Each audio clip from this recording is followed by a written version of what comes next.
মাছের তেলের তরকারি আমরা কম বেশি সবাই খেয়েছি।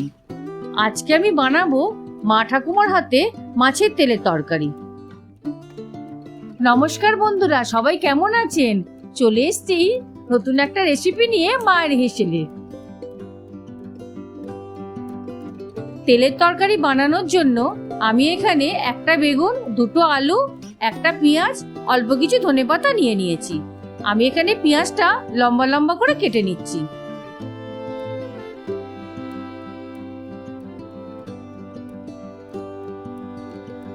এখানে আলুগুলো মোটা মোটা ছোট ছোট করে কেটে নিচ্ছি।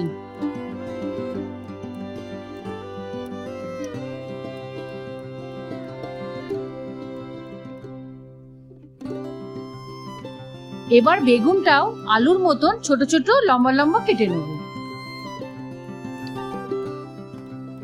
এদিকে কড়াই বসিয়ে দিয়েছি। মাছের তেলটা কড়াইতে দিয়ে ভালো করে ভেজে নেব। একটা জিনিস খেয়াল করেছেন, আমি কিন্তু মাছের তেলটা দেওয়ার আগে কড়াইতে কিন্তু কোনো তেল দিইনি। কারণ মাছের তেলটা যখন দিলাম ভাজতে ভাজতে ওটা দিয়ে অনেক তেল বেরোয়। যে তেলটা বেরোবে সেই তেলটা দিয়ে আমার মাছের তরকারি হয়ে যাবে। বন্ধুরা, যখন বাজার থেকে মাছের তেল কিনবেন তখন কিন্তু মাছের তেলটা একটু পরিষ্কার দেখে নেবেন, মানে সাদা সাদা চর্বি চর্বি মতন। না হলে অনেক সময় দেখা যায় একটু ঘাঁটা থাকে। সেই ঘাঁটাটা যদি ভালো করে না ভাজা হয় সেটা কিন্তু আবার আঁশটানি গন্ধ বেরোয়। চলুন পরিমাণ মতো নুন দিয়ে এবার ভালো করে ভেজে নিই।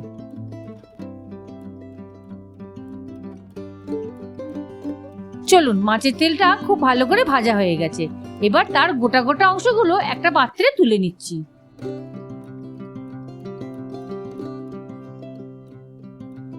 এবার এই তেলের ওপর কেটে রাখা আলুগুলো দিয়ে দিচ্ছি। দেখেছেন এই মাছের তেলটা ভেজে কত তেল বেরিয়েছে? এই তেলেতেই আমার পুরো তরকারিটা হয়ে যাবে।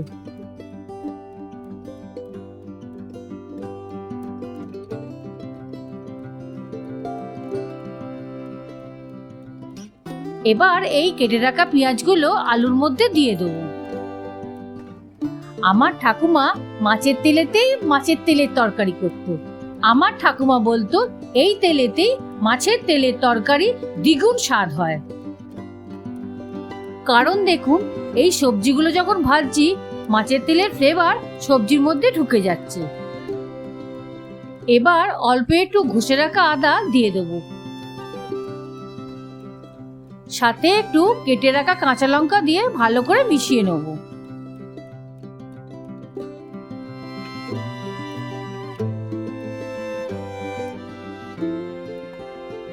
চলুন কেটে রাখা বেগুনগুলো দিয়ে দিই। আসলে এই তেলের তরকারি বেগুন ছাড়া হয় না, কারণ বেগুন দিলে বেশ মাখা মাখাও হয়, খেতেও স্বাদ হয়।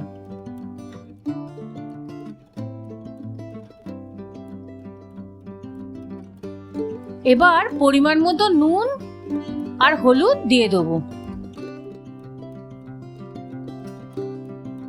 বেশ কিছুক্ষণ মশলার সাথে সবজিটা কষিয়ে নেব। ভালো করে কষিয়ে নিয়ে পরিমাণ মতন জল দিয়ে দেবো, যাতে সবজিগুলো সেদ্ধ হয়ে যায়। এবার একটা চাপা দিয়ে দেবো।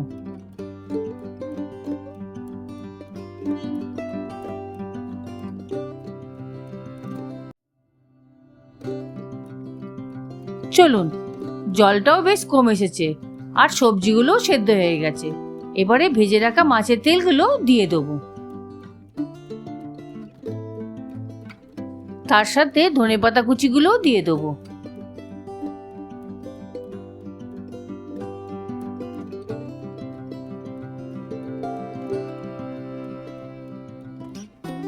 ধনেপাতা দেওয়ার পর তরকারিটা ভালো করে মিশিয়ে নেব।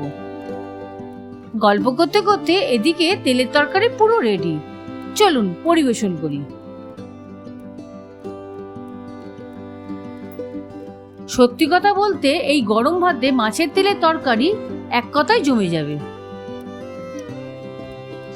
আমাদের মা ঠাকুমারা এইভাবেই মাছের তেলের তরকারি বানাতো।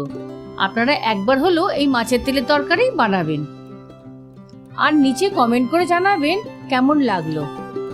চ্যানেলে নতুন হলে সাবস্ক্রাইব করবেন আর লাইক করতে ভুলবেন না যেন। আপনারা ভালো থাকবেন, সুস্থ থাকবেন আর আমার সাথে নতুন নতুন রেসিপি বানাতে থাকবেন।